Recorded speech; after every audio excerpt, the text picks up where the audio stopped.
Golf, a game played by over 66 million people from around the world. Most who play this sport are recreational players. They come in all shapes, use different swings, and have a variety of personalities.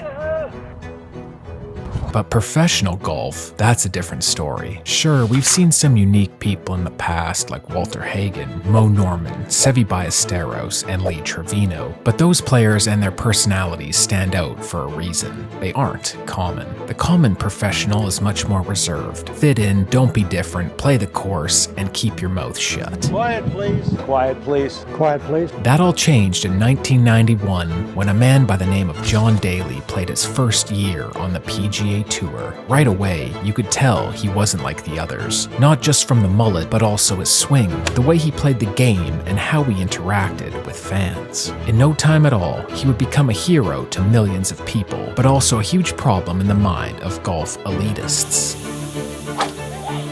John Daly would be repeatedly fined, suspended, struggle with addictions, and get married then divorced 4 times. And yet, he still managed to build up one hell of a career and a life for himself and his family. Most people didn't know who John Daly was at the start of the 1991 PGA Tour season. That all changed one weekend in August during a tournament that he wasn't even supposed to be at.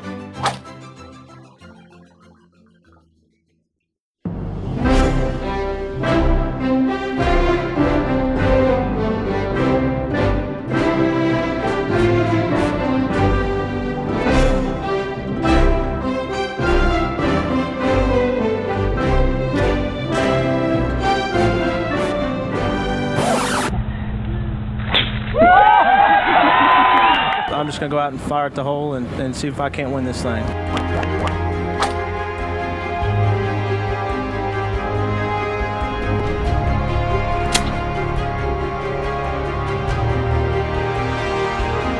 Oh, and there goes the club in the water.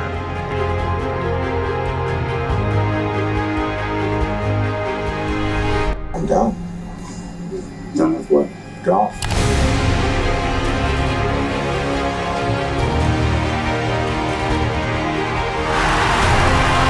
I've had it with the USGA and the way they run the tournaments. When you get good shots in there and you're not getting rewarded for it, I think it's crazy.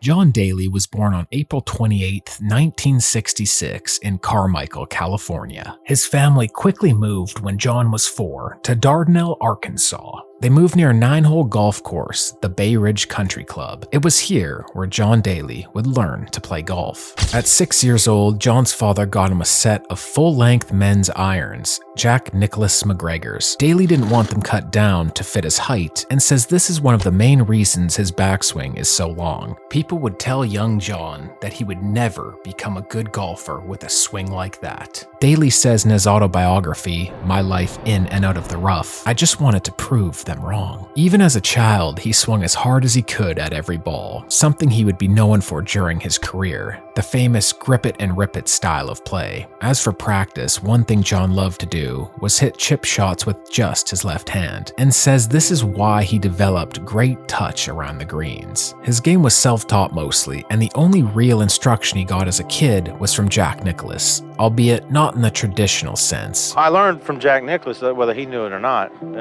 It was a Golf Digest golf lesson tees. It was like 1 through I don't know how many.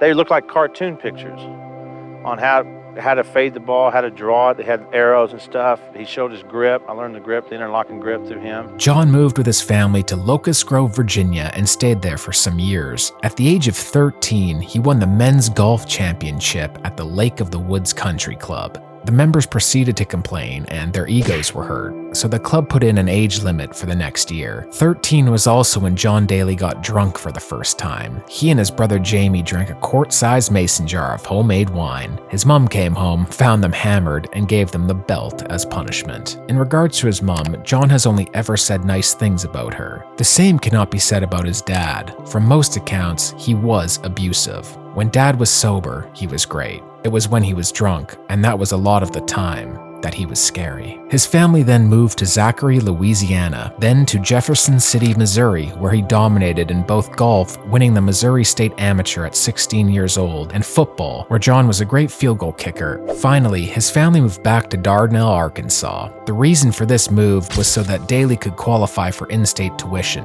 In 1984, he won the Arkansas State Amateur Golf Championship. That same year, he became a freshman at the University of Arkansas with a golf scholarship. His first coach was Steve Loy, who would later go on to coach Phil Mickelson. When he first met John Daly, Steve Loy did not appreciate his weight. The coach's solution? Boiled chicken and veggies, Diet Coke instead of regular, no more drinking beer, and to start smoking cigarettes. Yeah, his diet advice was to start smoking cigarettes.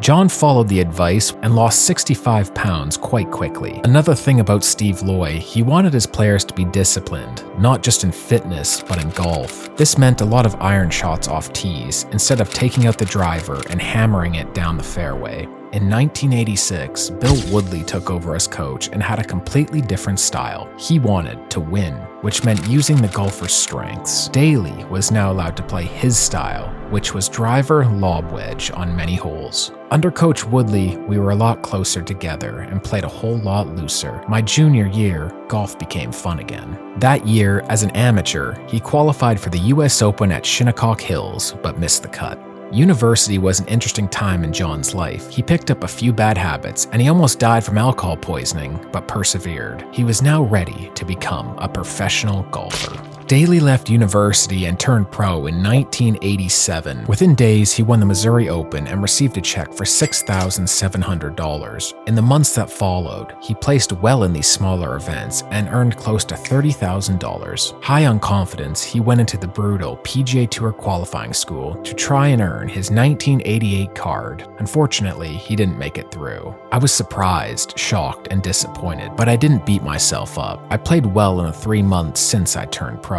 I'd just keep on doing what I had been doing, make a little money, and get my game ready for the next Q school. He decided the best course of action was to go to South Africa and play the Sunshine Tour. It went well, and by the end of the season, he won $23,000 in 8 events. He didn't make it through Q School the next year, but he did make the cut at the US Open. It was at Oak Hill in Rochester, and he finished tied for 69th. Later that year, he played in a unique tournament called the Insurance Youth Golf Classic, 1 professional and 3 juniors in each group. Who would John be grouped with in this event? None other than Tiger Woods. Oh, and these 2 other guys. He couldn't get through Q School again in 1990, so he went back to the Sunshine Tour. There, he would win twice, gamble away a lot of winnings, and wreck his first hotel room, including putting his fist into a TV. Done with South Africa, Daly went back to America and competed on the newly created Ben Hogan Tour, now called the Korn Ferry Tour, and won the 1990 Ben Hogan Utah Classic. Most importantly, Daly finally got through Q School, earning his card for the upcoming 1991 PGA Tour season. John Daly's first event on the tour was the Northern Telecom Open, where he shot a 73-79, missing the cut. Then he made some cuts and earned a bit of money. He tied for 4th at the Honda Classic later that year, as well as a 3rd place tie at Chattanooga, followed by 2 missed cuts right before the PGA Championship. The 25-year-old was having a pretty normal first season on tour, but what was about to happen at Crooked Stick was anything but normal. In fact, it's one of the most unlikely and incredible golf stories in history.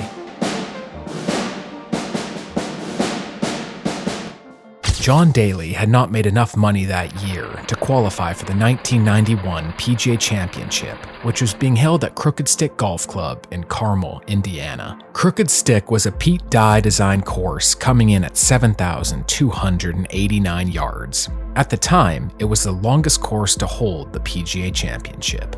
Daly was on the alternate list, not number 1 or 3, but I was far back enough as 9th alternate to figure I had no chance in hell of getting in. But things started to happen. Jumbo Ozaki was injured and pulled out. Ronan Rafferty's wife was expecting a baby, so he didn't accept. Mark James stayed in England to try and earn more points to make the upcoming Ryder Cup team. Gibby Gilbert had an ear infection and didn't take the spot. Paul Azinger's right shoulder was hurting, so he was out. On Wednesday evening, less than 24 hours before the start of the tournament, Ken Anderson, a PGA Tour admin, called Daly to say that he was now 4th on the alternate list. John decided to head down from Memphis to Indianapolis, just in case, and to have a drink or two with his best friend, Fuzzy Zeller. This nearly 500-mile drive went well into the night. During this, Nick Price finally told the PGA he wasn't going to play. Nick Price's wife, Sue, was about to have a baby. The next alternate on the list was Bill Sander. His back hurt, so he didn't take the spot. Mark Lai got the call and didn't take it either. Brad Bryant was next up, and due to recent poor play, he didn't want to embarrass himself at the tournament. Next in line was John Daly. I told the PGA office where I'd be staying, and when me and Betty rolled into the Residence Inn at 2:30 in the morning and got to our room, the message light was blinking. It was Ken Anderson saying, "You're on the tee at 1:58 on Thursday." Nick Price's caddy, Jeff Squeaky Medlin, was at the tournament already since Nick Price backed out last minute. Daly, without his own caddy, would have Squeaky on the bag for the major. After a big breakfast at McDonald's with no practice round and playing a course he's never even seen before, John teed it up on Thursday afternoon. Squeaky and I hit it off right from the start. My only strategy was to go out there and kill the thing. Squeaky was down with that. Not once did he advise me to play defensively. He'd hand me the driver saying the same thing. "Kill it, John." So that's what I did. JD didn't finish his first round until the next morning because play was suspended in the afternoon. Tragically, lightning hit and killed Tom Weaver, a spectator, as he was walking to his car. John Daly went through his first round without any issues, posting a 69, 3 under par. He was 2 shots off the lead held by Kenny Knox and Ian Woosnam. Friday was even better. He reached the par 5 fifth hole, which played 600 yards in 2 shots. Daly shot a 67 and was leading the tournament by himself. A 1-shot lead over Bruce Litsky. Toward the end of Friday's round, a fan stuck his hand out as we walked from the green to the next tee box. I slapped him a high five. No big deal. It just seemed like the natural thing to do, but it caught on. Next thing you know, I'm high-fiving every hand I see. Saturday was another under par round where he shot 69, a 3-stroke lead over Kenny Knox and Craig Stadler. After the crazed media coverage, John got invited to an Indianapolis Colts game. At halftime, John and his wife Betty went out to the field. I'd never seen a city embrace somebody like that, especially somebody they never heard of 3 days earlier. I felt like I was the mayor of Indianapolis. After the football game ended, John went back to his motel and slept through the night. Sunday morning came around and Daly headed to his locker. There, he saw a lot of notes wishing him a successful round, but one caught his eye. There's a note on there, "Go get him," from Jack Nicklaus. I'm sure many people thought John would blow the lead on Sunday. We have seen it time and time again when a player plays unexpectedly well until the final day, where nerves and self-doubt take over. John Daly bogeyed the first hole. Was he going to choke?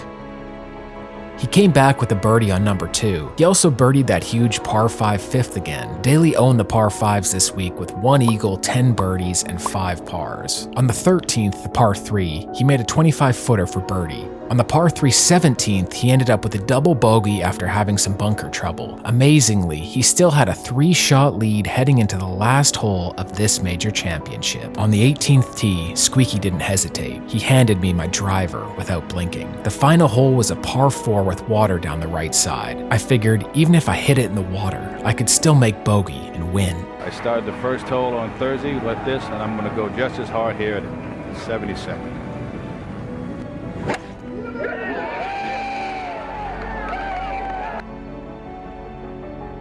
John confidently takes his 8-iron and hits it 30 feet from the pin. That's when I began my victory tour, walking right up the middle of the 18th fairway, knowing I'd done it. There was something like 35,000 people at Crooked Stick that day, and I felt like every one of them was on my side. John Daly had this par putt left to complete the unbelievable.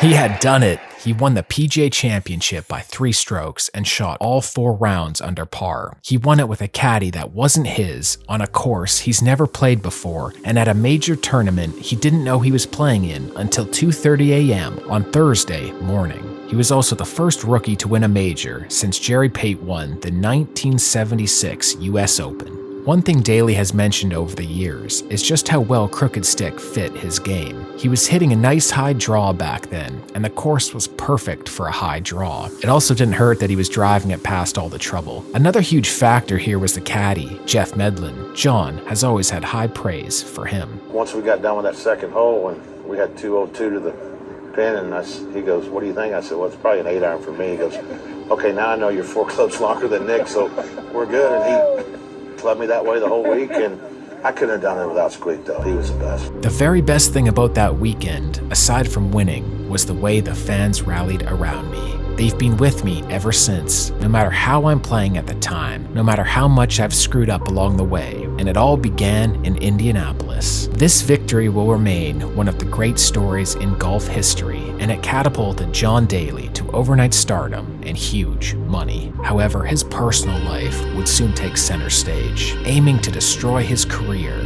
as quickly as it had started.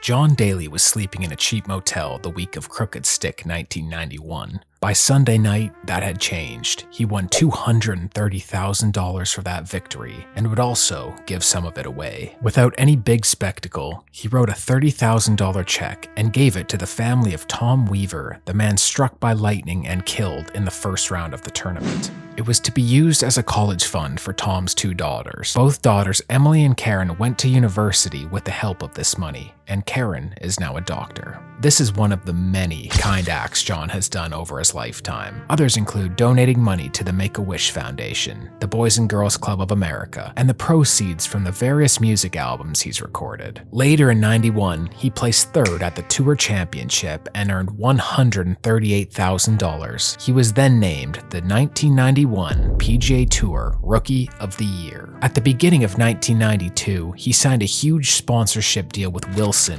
worth a reported $10 million plus performance bonuses. Daly also signed a 3-year, $400,000 contract with Reebok. Golf-wise, '92 started off rough for Big John. In February, he didn't sign his scorecard after a second-round 81 at the Australian Masters. He was disqualified, and the tour would fine Daly, which would be the first of many. He got tied 19th at the Masters that year, which was a good showing. Then off to beautiful Pebble Beach for the US Open. He missed the cut. He then made the cut at the Open at Muirfield, but shot an 80 and 74 on the weekend. And finally, he returned to the PGA Championship as last year's winner, finishing in 82nd place. He had this to say about his game in 1992. Pretty much since the PGA win, fans everywhere wanted one thing: to see me hit driver. They'd yell, "Kill it, John, grip it and rip it." Like a big idiot, I listened to them and pulled out my driver, even when I knew better. I made a lot of big numbers all through 1992. Even so, he won the BC Open this year with a dominating score of 18 under par,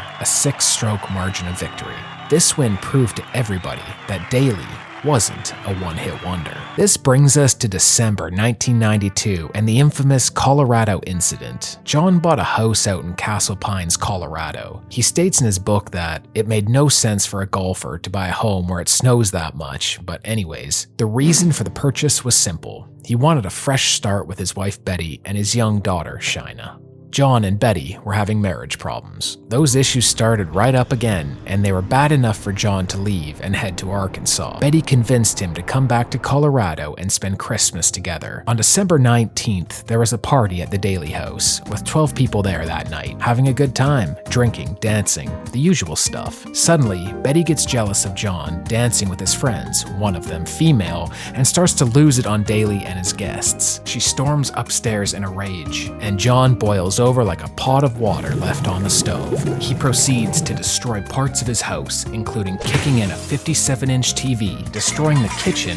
and smashing the trophy case. What's more, Betty, who is upstairs after her outburst, comes down and starts ripping into John again. Realizing he has to get out of there, he walks past her, bumps into her, and leaves with his brother, driving to Arkansas in the middle of the night. Somebody called the cops, and to this day, nobody knows who it was. And though his wife didn't want to press charges, she did claim that John pushed her against the wall and even pulled her hair. With that statement, the cops wanted to arrest John for battery and harassment. Nobody at the party agreed with her claims that John did anything wrong, and days later, Betty issued a formal statement letter her lawyer sent to the prosecuting attorney saying, "I was not struck or physically injured in the incident. I neither reported the incident nor requested the sheriff's department to intervene." The police didn't care and wouldn't drop the charges, so to make it all go away, John pled guilty to harassment and was sentenced to 2 years probation. I never hit Betty. I have never hit any woman. I never will. There are lots of things I won't say I'll never do because, I just might, but I will never hit a woman, period. This incident would plague John for years, with golf writers and media pinning him as an abuser. More issues came down the pipeline as the PGA Tour commissioner, Dean Beeman, told Daly that he either agrees to leave the tour voluntarily and get professional help or be fined and suspended. Daly agreed to get help, so he headed to Arizona to an alcohol rehab center called Sierra Tucson. During his drive there, Daly contemplated suicide, but a phone conversation with a close friend ensured that wouldn't happen. Daly arrived at the rehab center in January 1993 and stayed there for 3 weeks. Betty and John would get back together briefly, but thankfully, divorce papers were filed in the spring. John would go back on tour in 1993 and miss 3 cuts in a row at the Phoenix Open, Pebble Beach Pro-Am, and the Buick Invitational. It wasn't all bad though. He finished tied 3rd at the Masters, the best finish at Augusta in his career. The US Open this year was at Baltusrol Golf Club in Springfield, New Jersey. During the second round, John Daly stood on the tee of the massive 630-yard par 5 17th.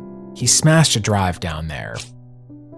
I've been hitting my driver a little left, and I figured I'll just aim it right and hit up. And just hit the way I've been hitting it today, and just caught one really solid.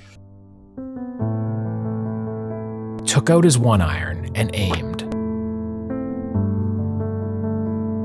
With that, he became the first player in the history of Baltusrol to reach this green in 2 shots. Later that season, in November, John Daly picked up his golf ball on the 11th green before finishing the hole. Dean Beeman would fine Daly another $30,000 for this, and suspended him indefinitely. Daly goes on to say this suspension might have been a good thing. Since winning the PGA in 1991, I hadn't worked hard on my game. I got to use the time off for a lot of practice. He didn't return to competitive golf until March 1994 and got an impressive tied 4th at the Honda Classic. Even better, he went on to win the Bell South Classic, his 3rd PGA Tour win, proving once again this guy can play golf. Then another suspension came down on him. Dean Beeman channeling his inner Shooter McGavin. This man is destroying golf. Basically, Daly got into a fight with another player's father after John drove the green twice while his son was there putting. The 2 wrestled to the ground and the fans had to break it up. Beeman fined John $13,000 and suspended him for the remainder of the season. John's personal life was also in ruins at this time. He was still dealing with the divorce from Betty, which wouldn't be finalized until 1995. He was having problems with the antidepressant medication he was on as well. What's more, some players had started to turn their backs on John Daly. During a tournament before the '94 Open Championship, he was quoted as saying, "There are certain people on the tour who do the crazy stuff. They're never going to get exposed unless they're found out by the police and put in jail, doing drugs, cocaine, and some other crazy things. I wish we could have drug testing on the tour. If we did, I'd probably be one of the cleanest guys out there." Daly would state his words got twisted around and he tried to clear cleared up the next day by saying, "I don't know anybody who uses drugs on tour, but I've heard rumors. I don't know it, but I believe it." Nevertheless, some players like Greg Norman got angry at JD for those comments. Scottish player Gordon Brand Jr. scoffed at Daly, stating, "It's a load of rubbish," and Curtis Strange said, "John Daly should crawl back under the rock he came from. His game was suffering. His personal life, a living hell. Members of the golf media, the PGA, and some players were turning their backs on John Daly. They wanted him to go away." Sadly for the media, those people who didn't want him involved with the tour, and yes, sadly for Curtis Strange, John Daly didn't go away. Instead, he showed up at the world's most famous golf course on a mission, not just to win, but to prove those people wrong.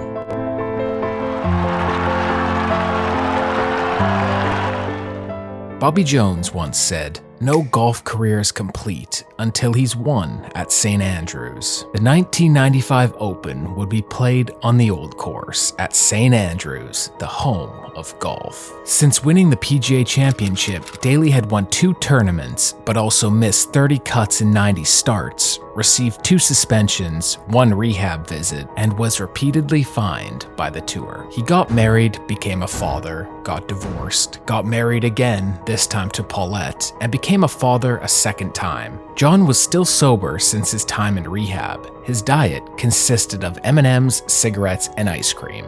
There was a lot of pressure on him to perform, and not only from what you may think. During the 1995 Open, he owed the casinos $4 million in gambling debts, and they wanted their money. Not many people expected him to do much this week, except for John Daly himself. Going into the 1995 Open, I was a train wreck, and yet somehow I felt pretty good about my chances. One of the reasons for that was simple. John loved the old course. The minute I stepped out on that first tee for a practice round, I felt right at home. This wasn't his first time at St. Andrews either. He played the old course in the 1993 Dunhill Cup and went 4-1 in his matches.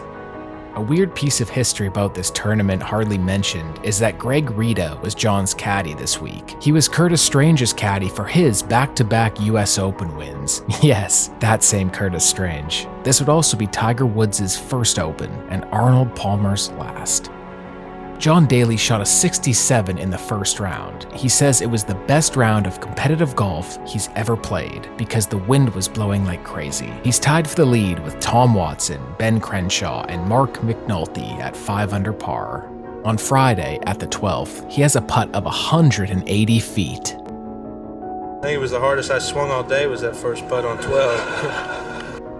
He putt incredibly well this week. John Daly shot a 71 in round 2 and was tied for the lead with Brad Faxon and Kachuosi Tamore. On Saturday, Long John slipped back, shooting a 73. New Zealand's Michael Campbell came out of nowhere shooting a 65 and has a 2-shot lead over Costantino Rocca, a 3-shot lead over Steve Elkington, Tamore, Els, Pavin, and Daly, 4 shots back heading into the final day. It all comes down to a Sunday at St. Andrews. A birdie putt for Daly on number 4.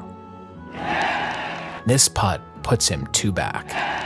Michael Campbell started dropping shots right away and is out of the lead quickly. He finished tied for second. On the par 3 8th, Daly hits a beautiful shot in the wind and makes birdie. Suddenly, he's leading the tournament with a 1-shot lead. On the 17th, the famous road hole, Daly hits his second shot into the road hole bunker. My playing partner, Ernie, was in the same place and he got out, so that gave me a bit of confidence. Fortunately, my ball was too close to the face of the bunker for me to even think about going for that pin.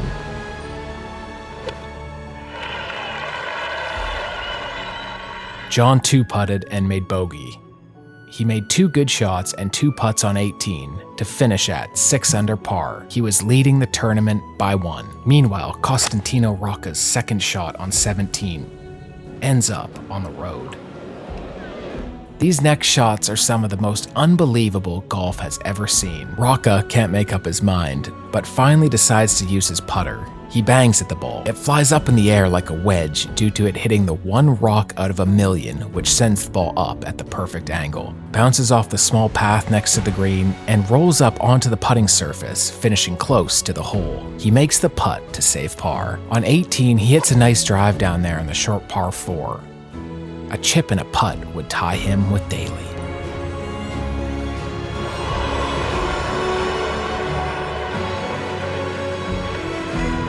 He chunked it right into the Valley of Sin. A 60-foot putt remains, going up a steep slope, breaking massively to his right, then taking a left turn at the hole. JD looks on. Surely the title will be his.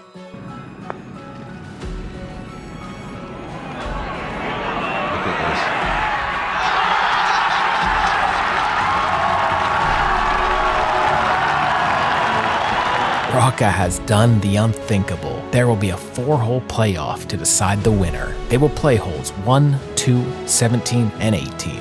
Costantino hits a fairway wood off the first tee. John hits a 1-iron. Rocca for par on the first. Slides by on the left. Daly 1-up. John with some putting magic of his own on the second hole. His short game was really excellent. 2 shots up with 2 to play. On 17, this time Rocca sends his ball into the road hole bunker. Daly, meanwhile, plays a perfect link-style shot out of the rough. The playoff basically ends here. Rocca takes 3 shots to get out of the bunker and scores a triple bogey 7. Daly 2 putts for par. 5 up with only 1 hole left. This putt on 18 seals the deal. John Daly is the 1995 Open champion, his second major title. The happiest 4 days of my golf life were the 4 days of the 1995 Open Championship. I could go out there and play that course every day for the rest of my life. That's how much I love it.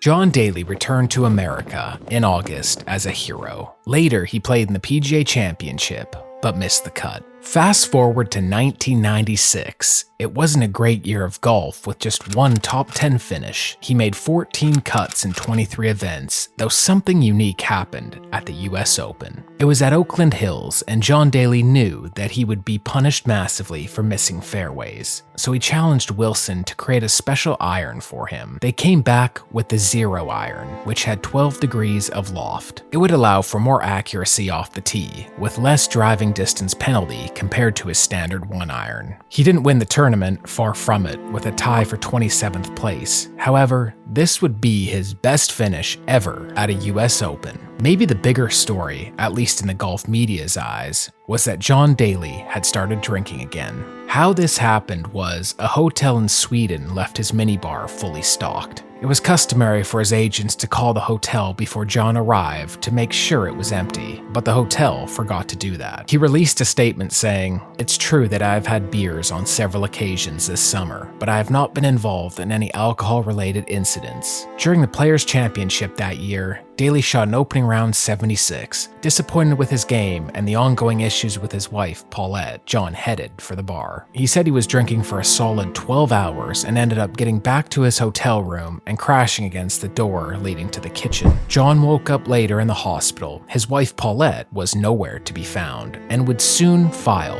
for a divorce, which was finalized in 1999. John made the decision to go to the Betty Ford Treatment Center. This time, not because anyone made him go, but because he wanted to. Besides the divorce, he also lost his 2 main golf sponsors while he was at Betty Ford.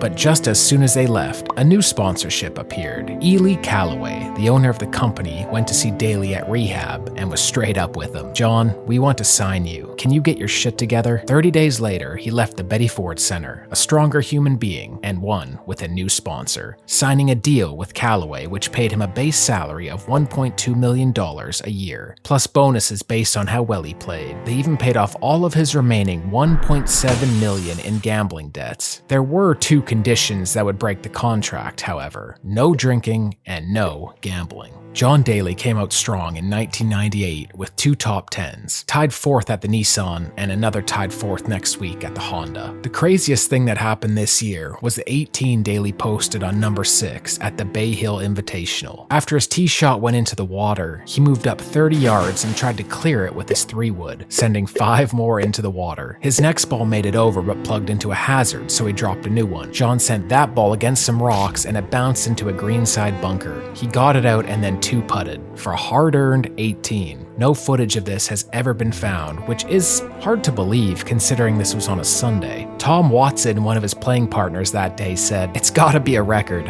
In classic Daly fashion, he birdied the next hole. In '99, he won the J.C. Penney, a mixed team event with Laura Davies. There's a Shell's Wonderful World of Golf match in 1999 between him and Fred Couples, which comes recommended. Also, John Daly started drinking again, forfeiting the remaining 2 years and $3 million left on a contract with Callaway. Fast forward to the US Open, which was played at Pinehurst, number 2, the last victory for Payne Stewart. On the 8th hole, Daly was back off the green. He hit 2 putts that rolled all the way back to where he was. Then, on the 3rd putt, this happened.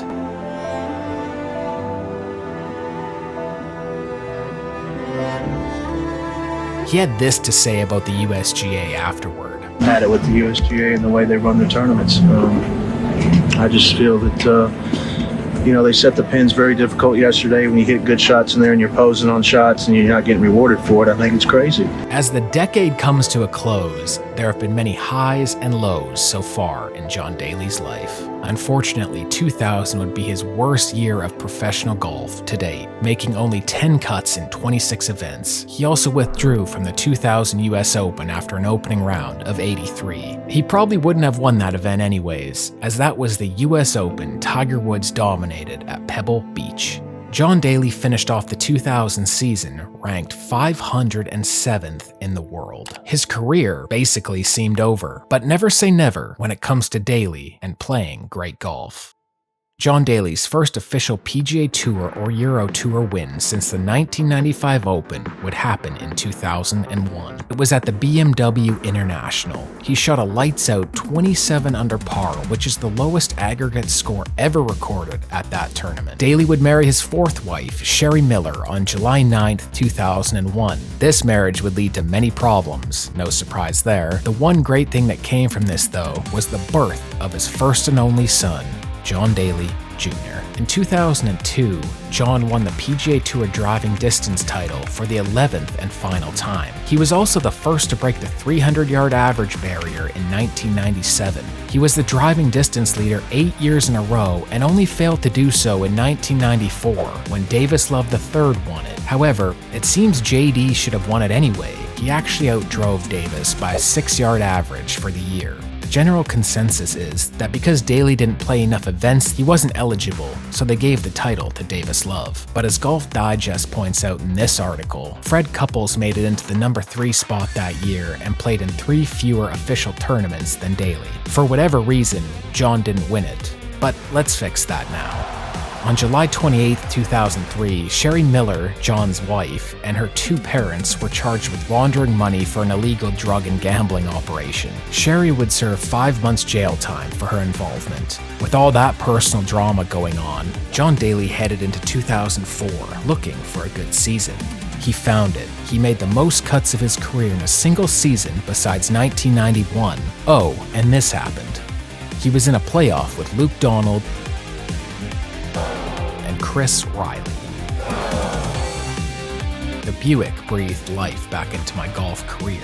I was crying because this win proved I wasn't some washed-up has-been who drowned his talent in booze. Something I haven't mentioned yet is that John Daly, incredibly, was never chosen for a U.S. Ryder Cup team. In this 2004 season, a great year for John, America got its ass kicked with a score of 18.5 to 9.5. It's strange to think of Daly not being selected. He had a win earlier this season and finished second in a tournament a month and a half before the event. He was named Comeback Player of the Year. That's how well he played in 2004. In 1991, after he won the PGA Championship, he was not selected for that year's Ryder Cup. Daly wasn't chosen in 1995 either after winning the Open, and he's the only two-time major winner to have never been selected for a Ryder Cup team.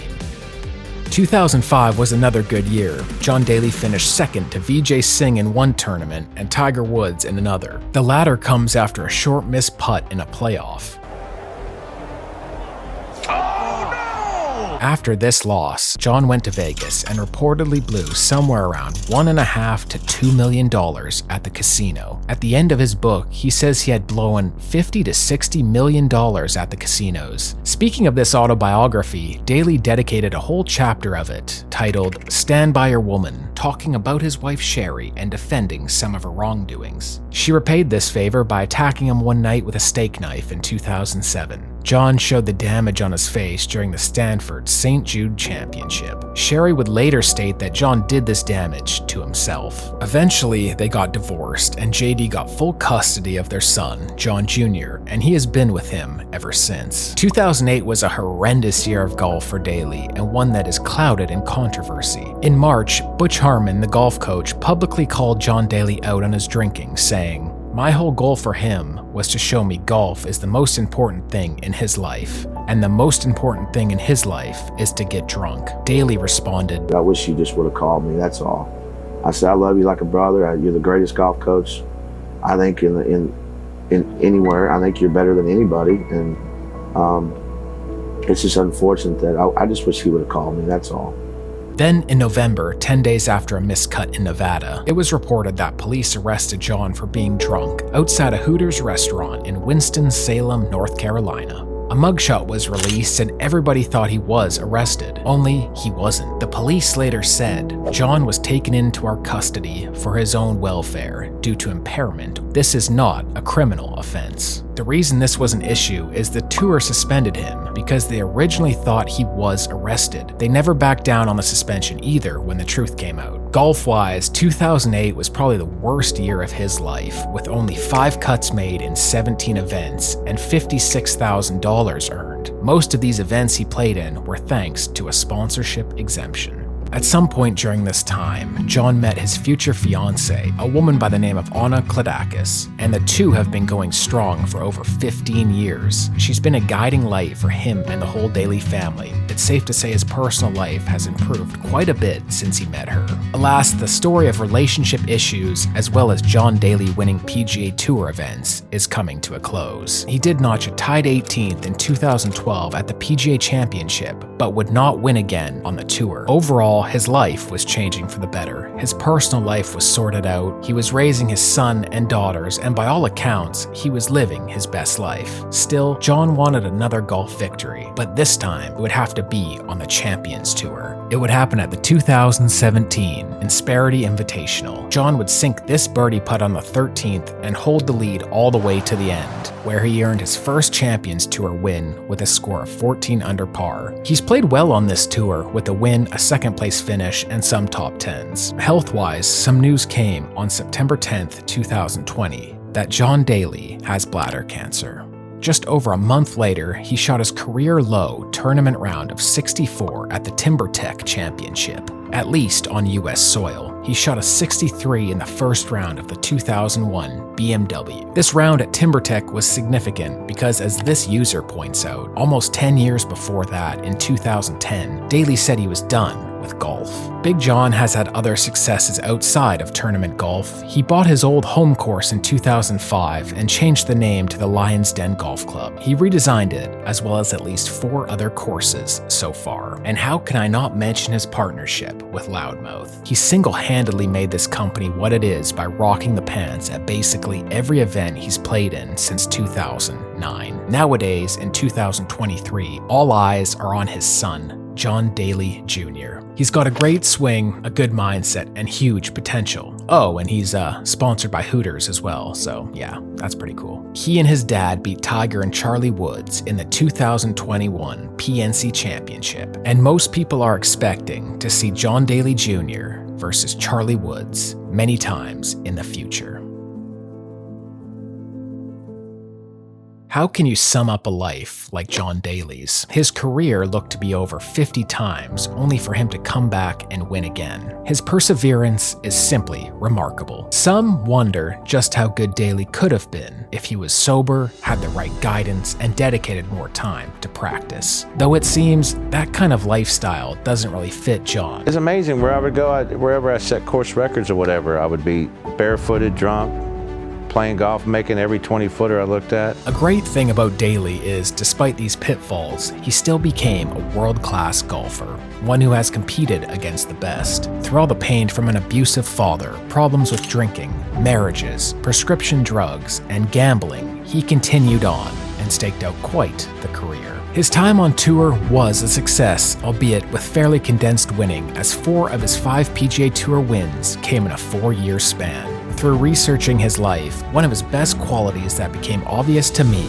was how he owns his faults. It's all out there for anyone to see, and instead of running away, hiding, or denying it, he accepts it. John Daly still gambles a little, drinks and smokes, but one aspect that has stayed the same since 1991 is how his fans have been and will always be right there supporting him. Despite the odds stacked against John Daly, he won 2 major championships. One of them, the Open at the Old Course, inspired millions of people to play the game and left a legacy that can't be replicated. Simply put, there will never, ever be another professional golfer like John Daly.